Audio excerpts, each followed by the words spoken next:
అందరికీ షాలోం.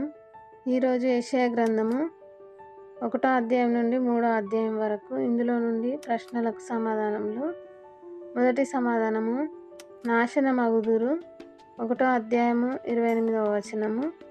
రెండవ సమాధానము, సమ్మతించి ఆయన మాట వినిన ఎడల. 1వ అధ్యాయం 19వ వచనము. మూడవ సమాధానము, గుండె. 1వ అధ్యాయము 5వ వచనము. 4వ సమాధానము, విగ్రహములు. 2వ అధ్యాయం 18వ వచనము.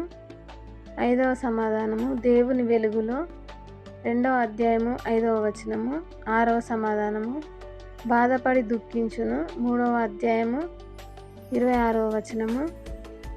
7వ సమాధానము, వారి ముఖ లక్షణమే. 3వ అధ్యాయం 9వ వచనం.